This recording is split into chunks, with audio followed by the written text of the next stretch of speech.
মজুরি ভিত্তিক ও প্রকল্পের কর্মচারীদের চাকরি স্থায়ী করা, ঠিকাদার প্রথা বাতিল, টেন্ডার জটিলতা নিরসন এবং বকেয়া বেতন পরিশোধ সহ বিভিন্ন দাবিতে রাজধানীতে বিক্ষোভ মিছিল করেছেন আউটসোর্সিং কর্মচারীরা। বুধবার দুপুরের পর বিভিন্ন স্লোগান লিখিত ব্যানার ফেস্টুন হাতে নিয়ে বিক্ষোভ মিছিল করেন তারা। আমাদের পেটে ক্ষুধা, আমরা সরকারকে 1 বছর সময় দিয়েছি, সরকার আমাদের যুক্তি দাবি দেওয়া কিছু মানে নাই। আর 25-এ নীতিমালা নামে আমাদেরকে বাস দিয়ে দিয়েছে। ওনাদের কষ্ট লাগে যে আমরা আসলে কষ্ট করি, আমাদের মনের কথাগুলি আমরা বলতে পারি না, তাই আজকে আমি এই কাপড় পরে আপনাদের সামনে হাজির হয়েছি। উদযাপন করছি। আমরা 26 দিন যাবৎ এই রাজপথে আছি। আমরা আমাদের দাবি খুবই সামান্য দাবি। আমরা কাজ করি, কিন্তু আমাদের মজুরি মধ্যবর্তী একজন মানুষ নিয়ে যায়।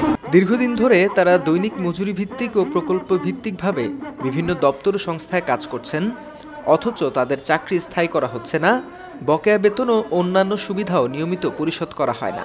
ঠিকাদার প্রথার কারণে টেন্ডার জটিলতা, ঘন ঘন কন্ট্রাক্ট পরিবর্তন এবং মধ্যস্বত্বভোগীর কাছে শোষণের শিকার হতে হচ্ছে, এমনটাই দাবি করেন বিক্ষোভকারীরা।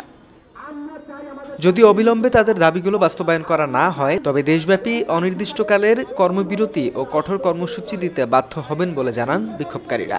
বিক্ষোভে বিভিন্ন সরকারি ও স্বায়ত্তশাসিত প্রতিষ্ঠানে কর্মরত আউটসোর্সিং কর্মচারীরা অংশ নেন। তথ্যচিত্রে হোসাইন রুমেল, নিউজ ডেস্ক, মাতৃভূমির খবর।